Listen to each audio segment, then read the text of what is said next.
Hi everyone, my name is Laura Villalobos and I'm WiCyS Community Manager, and it's an honor to be here with you all today on our kickoff webinar for the Cybersecurity October Awareness Month. Before we get started, I'd like to introduce you a little bit more about the WiCyS organization. WiCyS is a 501c3 nonprofit organization whose mission is to recruit, retain, and advance women in cyber. We have over 8.9 thousand members who are women, men, and non-binary individuals. We have over 63 professional affiliates who are an extension of WiCyS all over the world. We have 225 student chapters, and that's just our community alone. What we do in WiCyS is we provide accessible resources in cybersecurity. And we do so by mentorship and providing resources, and we layer it with our strategic partners to create a community where everyone belongs in cybersecurity. And we do so through all of our initiatives. We have our skill development training programs, our scholarships and grants and awards, our annual conference that's coming up next year in April in 2024, our job board plus, where members can upload their resume and strategic partners can recruit all year round. We have our leadership series, our mentorship program, which currently has over 1.6 thousand members enrolled. And we have all of this and so much more.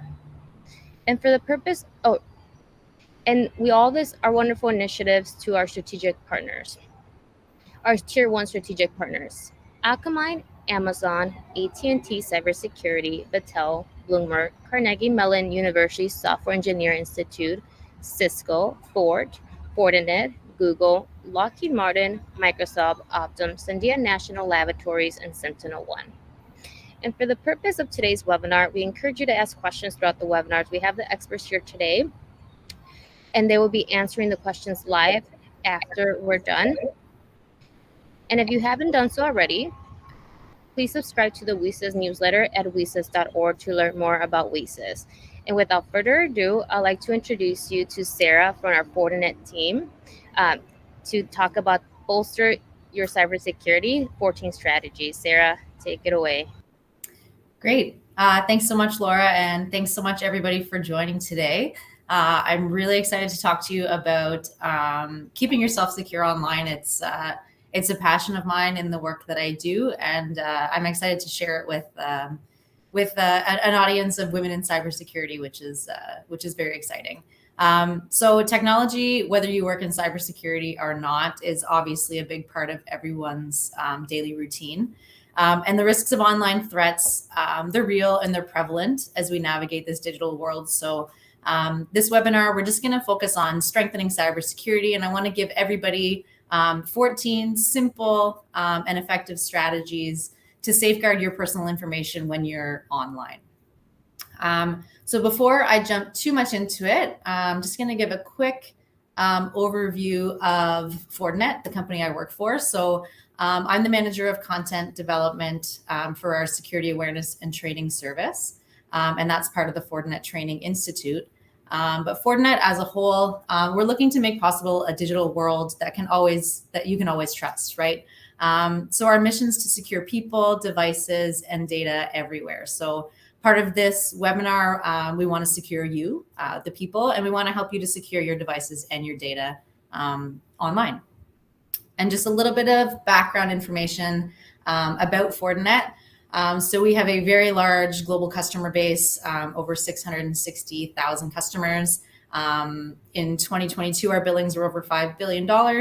And we have a really broad and integrated portfolio of cybersecurity products.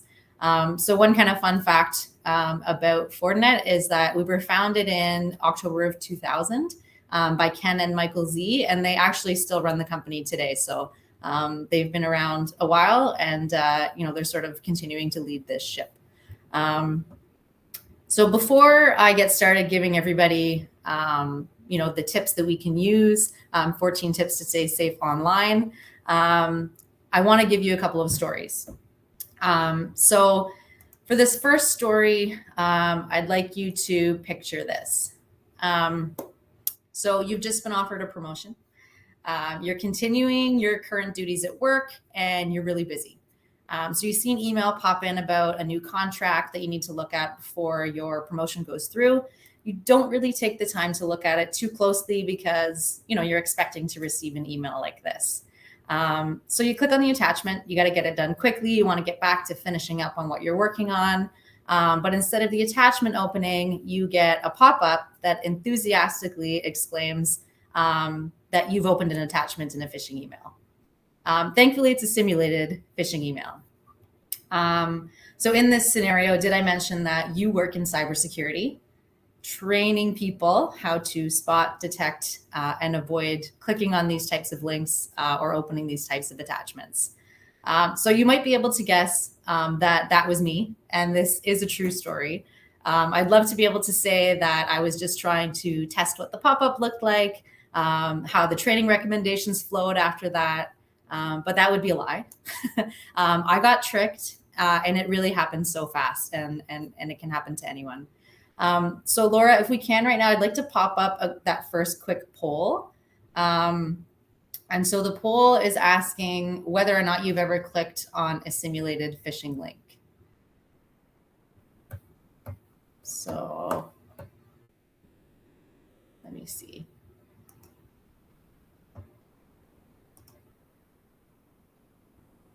Okay, so I'll give everybody a little bit of time to click and let me know if they have either yes, clicked on a simulated phishing link, no, never clicked on one, or you've almost clicked on one but kind of caught it at the last second. So I'm going to keep the poll open for another few seconds.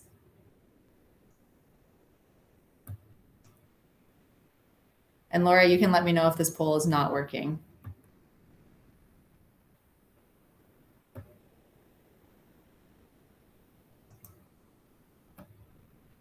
Oh, okay, I'll give it another 20 seconds or so. I'm not sure if you guys can see the poll results. Laura, do you know if they can see the poll results or not?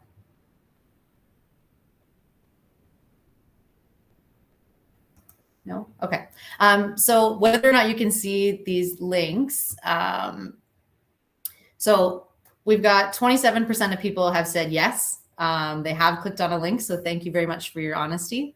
We've got 49% of people have said no, so good job, good work, spotting these types of links and not clicking on them. And we've got about 20% of people who said almost, so they've almost clicked on a phishing link.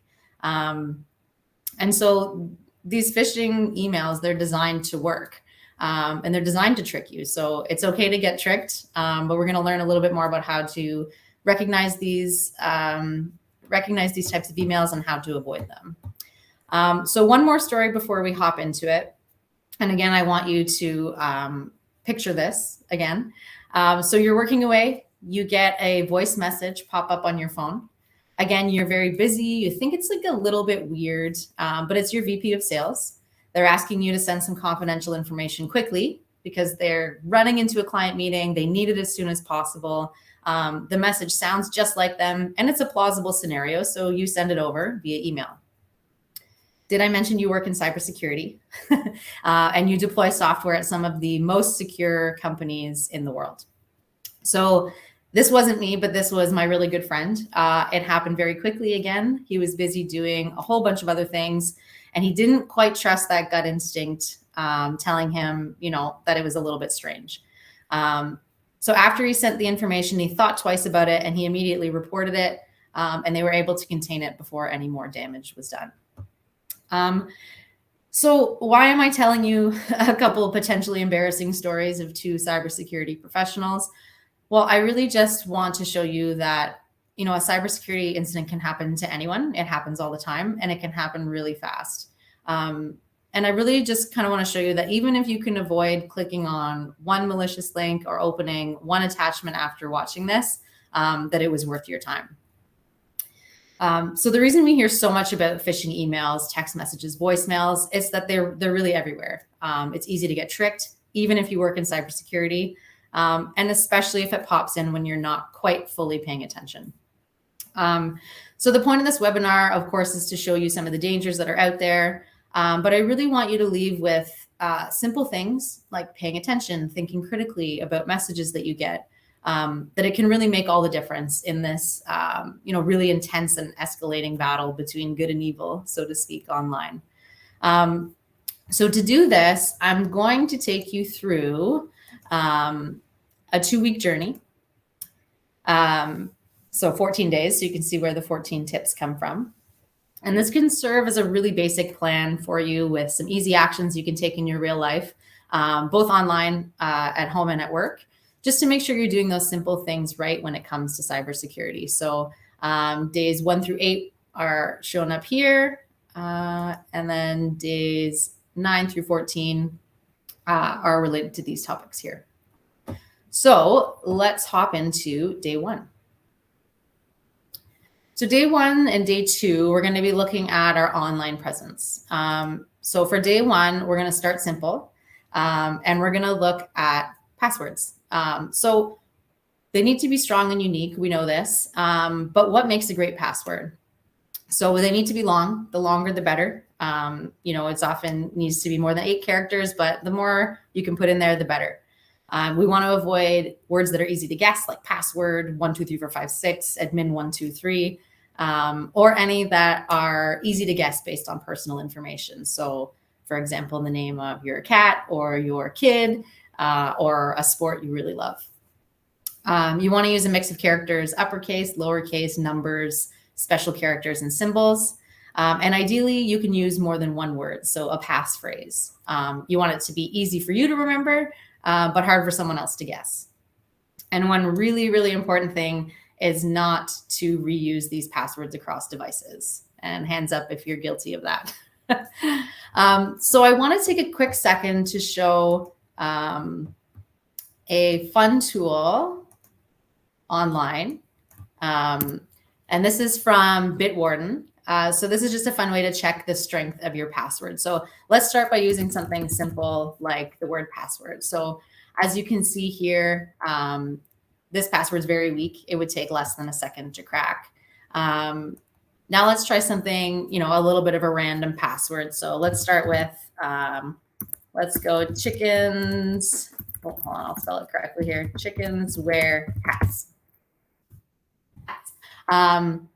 So as you can see, this is a better password. The strength is pretty good. It would take about a day to crack. Now we can start putting in a couple of symbols. And you can see even just changing one symbol would take 11 years to crack. Adding in another symbol, adds a couple years to it. And adding in even just one symbol, it would take centuries to crack. So these are these little things that we can do that really help out keeping those passwords secure.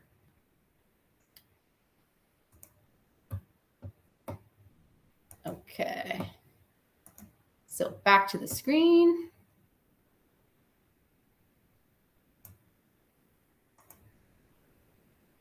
Okay, so we've told you you need to have complex passwords. They need to be different across all accounts. They have to be complicated. So how are we going to remember all of these passwords? Well, that's where a password manager can come in. So why are password managers important? Well, it's hard to remember all of these passwords. We know it's not right to store them written on your desk or on a sticky note, even though some people do that. Password managers encourage you to use different passwords for each device and each account and to not forget them, which ups your security. A lot of times they come with built-in complex password generators, so you can make sure that you're using passwords that are complex and difficult to guess. They also provide encrypted storage of your passwords. So even if someone happens to gain access to the data on the manager, they wouldn't be able to read it without that primary password. And one really important thing about password managers, I know we're all very busy with lots of things, so this reduces your cognitive load, right? So it's always good to get a helping hand in this department so we don't have to keep it up in the brain. So how can you choose a good one? So I can't really tell you specific ones to use, but I can tell you some things to look for. So you want to find one that has a good reputation with good reviews online. So you want to be checking with trusted tech websites, looking at user reviews, etc. And then there are a couple of important security features to look for. So you want to make sure that it has encryption, zero knowledge architecture, which basically means that the password management company can't access your primary password. You want to have it to have two-factor or multi-factor authentication. Some of them even will provide secure passwords for you, so they'll generate those passwords.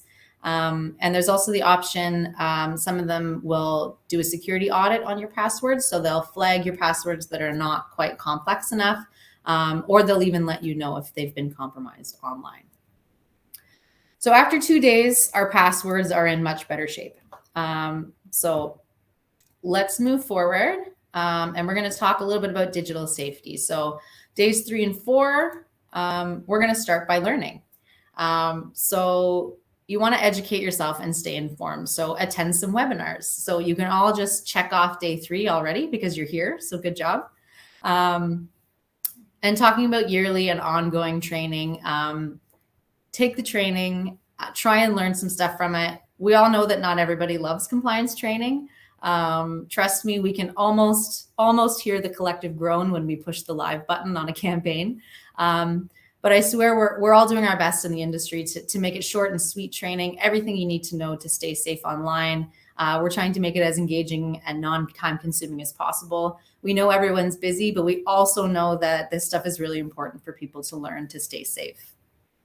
One other thing you can do is try and stay up to date on the latest threats, just so you can stay aware of what's happening in the world. So for example, is it tax season? Well, then you better be extra vigilant about any messages that you get related to taxes. So learn as much as you can, and try and stay up to date. So day 4, we're going to talk about everyone's favorite topic, and that is phishing. So I know everyone has learned a lot about phishing, and a lot of us might be tired about hearing about phishing. But the reason that we talk about it so much is because it really is so prevalent. So, it's estimated that 91% of cyber attacks start with a phishing email. So this is why you hear so much about it, because it continues to be one of the main attack vectors that cyber criminals use to distribute malware and to infect devices and do cyber attacks. Small organizations are much more likely to be targeted than large businesses, but the risks are there for everyone. In looking at click rates for phishing campaigns, so in 2021, the click rate for phishing campaigns averaged at about 18%. So meaning when they send out a phishing campaign, about 18% of the time, they'll get that click, they'll get that attachment to be opened, they'll get people to take that action. And more targeted campaigns like spear phishing campaigns, where criminals are sending phishing emails to a specific recipient, they have an average click rate of over 50%. So cyber criminals continue to rely on it because it continues to work, and we need to keep talking about it because it's very prevalent, and it's still a danger that's out there. That being said, though, there are lots of things that people can do, that individuals can do to recognize and avoid these phishing links. So when you're receiving an email, there's a couple of things you can look for. So you're wanting to look for if the email tries to generate any feelings. Is it trying to make you feel badly for someone? Is it trying to make you do something urgently or take an action quickly? Is it asking you to take an action? Click the link, open the attachment, provide information. Take a look at the sender. Is it someone that you recognize? Does the email address look like the email address that would be coming from somebody in that company? Think about whether you solicited that email. Were you expecting it, or has this come out of the blue? We used to talk a lot about spelling and grammar. If there's spelling errors, grammatical errors, this is a red flag that it's a phishing email. With AI and large language models coming out, it's more likely that you're not going to see as many spelling and grammar mistakes. But again, if you do see it, that's a major red flag. And also requests for money or payment. So if it's asking for any of these things, it could be a phishing link. So how do we avoid falling victim to these phishing links? Because they're developed in such a way that, they want to catch us off guard. They want us to click without thinking. So my number one piece of advice is to slow down. So when you get an email, slow down and fully read that email before taking an action. This can really avoid a lot of errors on your part if you just take a minute, digest what the email is asking, and look for those clues that I just spoke about. Another thing that you can do is just be skeptical. Assume it's a phishing email, and sort of, if it was a phishing email, what would it have in it? Is this a phishing email? That sort of thing. You can hover over links before you click on them. So you just put your mouse over top of the link and the actual URL will pop up. You just want to make sure that it matches what you think it should match and it doesn't look suspicious. If you're not sure if it's a phishing link, report it and delete it. There's no harm in over-reporting. Another way you can check if something's a phishing email is to follow up using another method. So you can pick up the phone and call the person that sent it to you. You can go visit them at their desk. Just try and find another way to follow up. And another really important thing is to trust your instincts. If it feels weird, if it seems strange, it probably is. Okay, moving on to day 5, we're going to talk a little bit about secure privacy. So on day 5, we're going to focus on settings. So you want to take a look at your privacy settings on your most used apps, and you might be surprised what you've given permission for. You can adjust your privacy settings on social media. You can specify whether you want your profiles to be public or private. And on most apps, you can choose who sees your content and who can even view your profile. When you're using different applications, you want to disable location settings whenever possible, or set them to be turned on only when you're using the application. So for example, if you're using a map application while navigating on a road trip, obviously it will need your location, but just be sure to close out that application when you're done. One other tip for your settings is to use secure and well-known browsers. And whenever possible, you can search in private or incognito mode. So this just avoids your browsing history and your cookies being saved. And then you also want to pay attention to any third-party plugins, so meaning other applications that can get access to your information just by you using certain other apps or websites. And then you just disable them if you don't need them or wherever possible. So moving on to day 6, let's talk about sharing. So a good rule of thumb online is not to share something if you don't have to. Don't send confidential information unless you absolutely have to send it. Don't provide unnecessary personal information on social media. So, these polls that pop up asking you your favorite things or your street you lived on when you were younger, that sort of thing. That's all information that can be used to guess at your password reset questions through different applications. If you do need to send confidential information to someone, use a secured shared site rather than sending just via email or attaching it to an email. So use that secure share site, password protect the link, and then send that information to whoever needs it. So we're almost halfway through, or almost done our first week rather. So for day 7, we're going to talk about online information, and we're going to look at account activity. So one thing that you can do to make sure nothing suspicious is going on across your accounts is to review those accounts and look for any suspicious activity. So you want to check login activity. You can review your transactions, especially when it comes to financial transactions. And you can also check your email activity. So look for anything suspicious like unauthorized emails sent from your account, for example.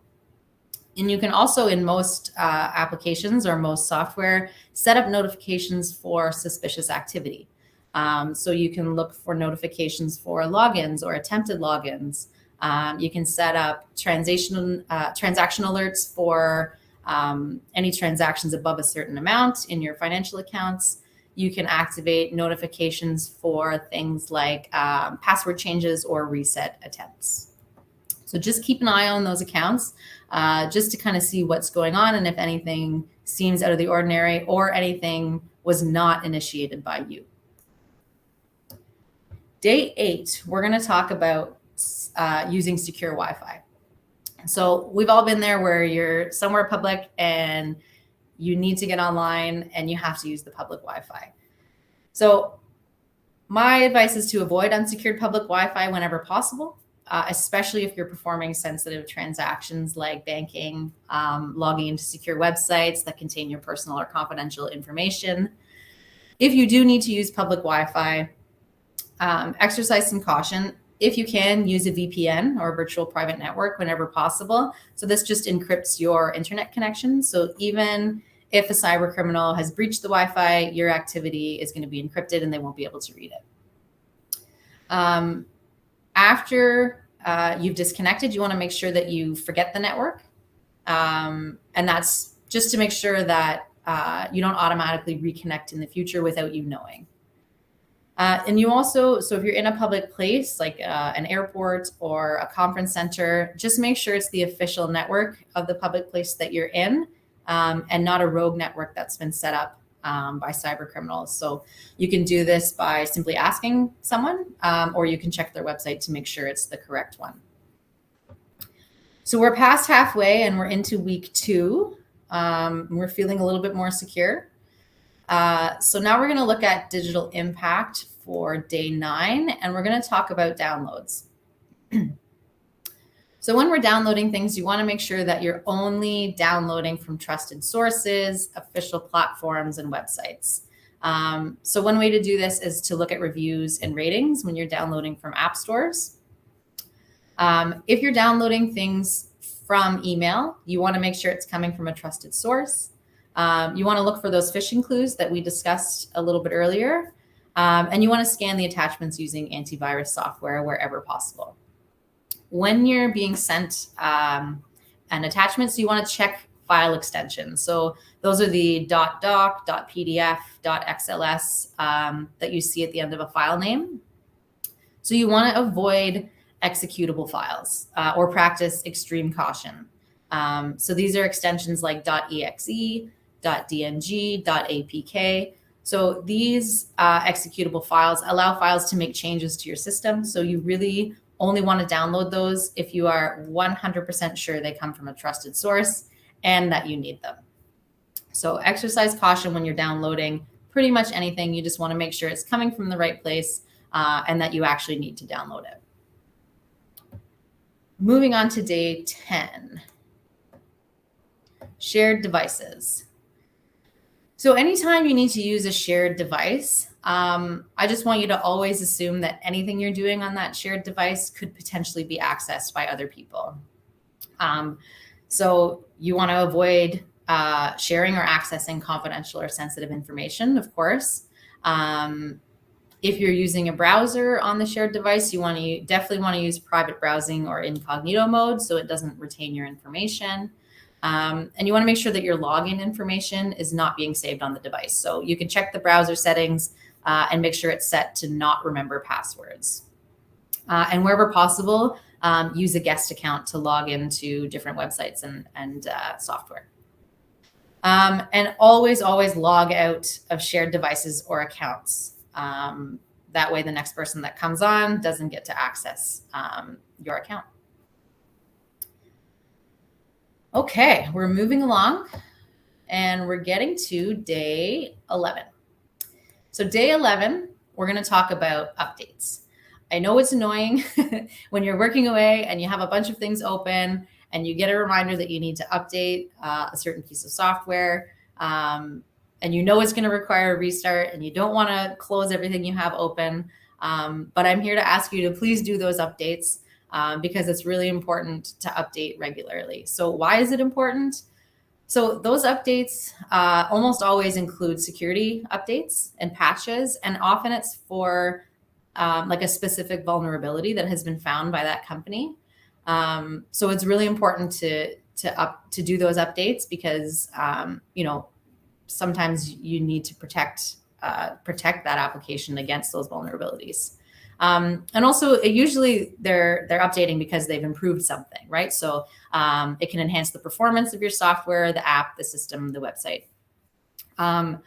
One way to keep on top of your updates is to enable auto updates. So that means you get the updates without having to remember to do them. So again, that helps with that cognitive load aspect we were talking about before. You want to use the latest version of your browser or browser extensions and plugins. And one other thing is, when you get those notifications to update something, you want to make sure they're legitimate before you install them. So you only want to download those updates from official platforms and websites.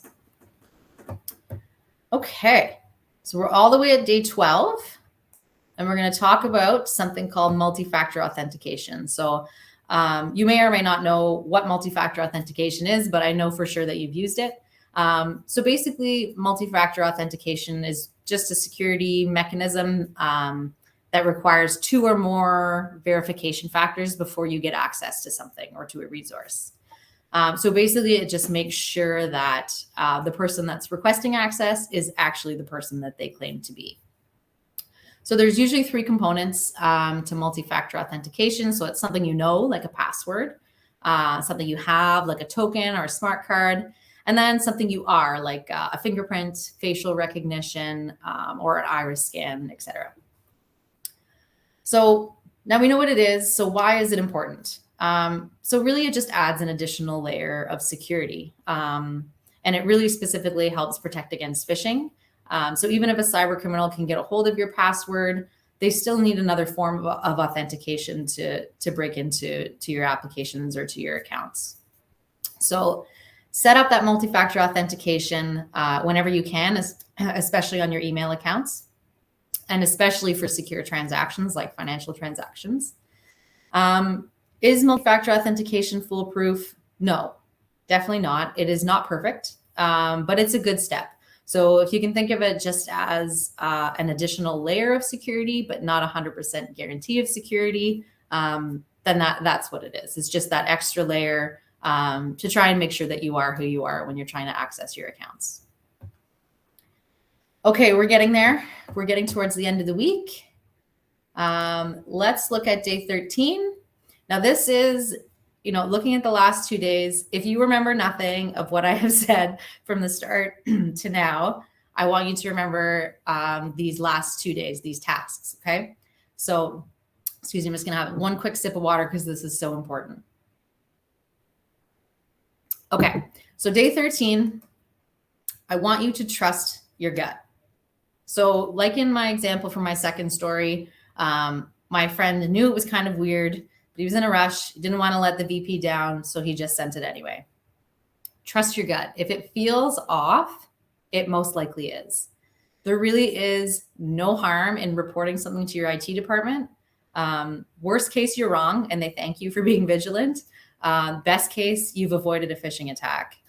So trust that gut. Report something if you're unsure. Nobody's going to be mad at you. Okay. So super important. Day 14 is kind of related to day 13. So trust that gut and then think critically. Slow down, stop and think. Take the time to think critically about the messages that you're getting. Why would someone want to give you something for free? Were you expecting this message? Can you check if it's true using another means? So this is something that's really important. I think if everybody just takes the time to slow down, think a little bit. My 2 examples of my two true stories at the beginning were really just 2 people being caught at the wrong time, not thinking before they clicked on something to get it done quickly. And I think a lot of errors can be avoided just by simply slowing down before we take an action on an email, a text message, or a voicemail. So that's our 2-week journey in a nutshell. So just to recap a little bit, why is it important? So thinking about cybersecurity in this highly technical world, it's an absolute must. Between right now and 2 weeks from today, if you just implement one small habit per day, you can really make yourself and your company a lot safer online. So my question to you is, what if you had learned all this when you were younger? Before all this technology was just beginning to be something that we interacted with on a daily, hourly, minute-by-minute basis from when we get up to when we go to sleep, sometimes in the middle of the night if we can't sleep, you'd probably feel a lot more secure, right? You'd likely have more secure accounts online. You'd be less likely to be a victim of a cybersecurity breach, and you would just feel, more comfortable and more safe online. So why am I asking if this would have helped when you were younger? So we're actually right now in the process of creating a full curriculum for students. It's lessons for students from kindergarten all the way to grade 12 that teachers can take and implement in the classroom. And it's going to help them not necessarily think of online as this big, scary thing, but really we want them to learn how to leverage technology and remain safe online.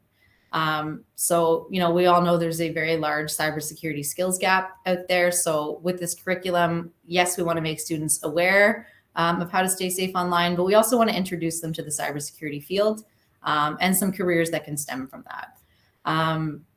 So each lesson in our cybersecurity awareness curriculum has a teacher guide with background information for teachers to learn about, because sometimes these topics they seem scary and overwhelming to teachers if they're not on the technical side. So we explain everything to them. We provide lesson plans that they can use in the classroom, step-by-step explanations, instructions, learning objectives, pacing adjustments, that sort of thing. We have engaging videos in every single lesson, along with some resources. So student handouts, project-based learning, where kids can really get together, talk about a lot of the issues that they're facing online that, a lot of their parents never really had to deal with, right? So it's really helpful for them to sort of walk through all these different projects. And then we have teacher answer guides, rubrics, that sort of thing. So this is going to be launched later this month. So the first of our lessons is going to be made available to any teacher in the US and the UK at zero cost. So this was announced by Fortinet, and it's an effort to address a lot of the recommendations that came from the White House's cyber education workforce initiatives. So we're really, really excited about this project. And it's really fun because it's been developed by teachers. So half of our team are former teachers and with teachers. So we've had a lot of focus groups with teachers. We're working back and forth. They're doing beta testing in the classrooms. They've let us know what needs to be included in something for them to be able to actually use it in the classroom. So, we've made it so that it can be used in a language lesson. It can be used as part of the math curriculum. So we've really worked with teachers to make this a really robust and really helpful program that they can use in the classroom. And these teachers are very excited about it. And we've got some beta testing going on right now. And we're really excited for our first lesson to launch later this month. So we've actually broken down the curriculum into 7 cyber strands. And you may recognize these topics from our very recent 2-week adventure we just went on together. So we've got online presence, secure privacy, digital impact, online information, digital safety, ethical integrity, and the cybersecurity landscape. So these topics really cover the spectrum of keeping safe and thriving in an online environment. So if you're interested in learning more about our security awareness curriculum, or if you know a teacher, a school board that might be interested in learning a bit more about the program, I'm going to provide you with a link, so you can feel free to share this link with anyone. They can access the free lesson when it launches, and they can try it out in the classroom. So this is the website that I'll provide the link to, so anyone can check it out. Yeah, I really just want to thank you all for taking the time to be with me this afternoon. I really, truly appreciate it. I'm very passionate about people staying safe online. You can ask my parents and my kids. I'm relentless about it. And I hope you learned at least one thing, hopefully 14 things that can really help you bolster your security online. So if anybody has any questions, I'm more than happy to take them. But yeah, other than that, thanks so much for joining me today. Oh, and I think there's some questions up here. Okay, let's see. Okay, someone's asked for a list of the 14 strategies. Yes, I can provide that for sure. And yeah, I don't know if I can show people the questions or not, but I don't think you guys can see them. So one of the questions says to try a passphrase, and yes. So using a passphrase for sure is a great way to do it. Make them long, easy to remember. And Tom suggested the quick brown fox jumped over the lazy dog's back. And then he said, of course, he doesn't use it for himself or anything. I don't know if I trust that, Tom. And then he's sort of just included, sort of what I showed quickly on that password strength testing tool, supplementing some numbers and symbols for the different letters. That's great. Roman asks, what might be the potential risk of storing your password privately versus with a password manager? I know that saving your password privately has the risk of you not changing it frequently, but on the other hand, although a password manager is capable of swapping the password out for you, it also risks leaking all of your passwords at once. Of course, so there are obviously risks with everything that you use online, and that's why we suggest finding a reputable password manager that has those, I think, 4 or 5 different security features that I talked about. So you want to make sure that it's encrypted. Let me see if I can find my list here. Right, that's zero knowledge architecture so that the company can't access your primary password. Multi-factor authentication. And then, and as you said, it does help you make sure you have different passwords across devices. And it can let you know if they're not complex enough or if they've been compromised. So, you can store it privately, and, a lot of people, I think, use the same password across different devices. So there are risks both sides. Everything we do comes with risks. So it's just about managing those risks and deciding what works for you. Roman also said, wouldn't another way to check for phishing be to check if the HTTP is secure or not? HTTP versus HTTPS. And yes, of course, that is another way as well. So when you're looking and hovering over those links, you definitely want to check if it's HTTP. At the top, right before the URL, HTTPS is secure, HTTP is not. And Parul, I think that's how you pronounce it. Does opening email lead to execution of exe file? That's a great question. I think you actually have to open the exe file, but I'm not an expert in this, so I don't want to say for sure not, but I believe you do need to open the file and execute it. Let's see if any more have come in. Will you also guide how to step into the world of cybersecurity and how to find jobs in this field? Yes. So if this question, I think this question is related to our security awareness curriculum. Yes. So one really fun part of what we're doing is that we're introducing a bunch of different types of careers. Within our videos, we have expert interviews, both inside and outside of Fortinet. And then it's also going to sort of move into our NSE curriculum as we go into the higher grades into high school to show, the more technical side and some of the careers that that students can look to move towards as they get older. Can I get the link for the course? Yes, I will provide the link in here. I don't know if I can add it as an attachment. I'll ask Laura to help me post it for you guys. And if not, she can send it, I think, in a follow-up. I think that is all of the questions that I can see. Yeah, I don't think any more have popped in the last few minutes. So again, thank you very much for your time today. I really enjoyed talking to everybody. Laura will be sending out a link to this webinar after the fact, and I'll provide some links for her to share as well. So again, thank you so much. I hope you enjoy the rest of your day, and I hope you implement some of these strategies in your day to keep yourself more secure online. So thanks very much and have a great day.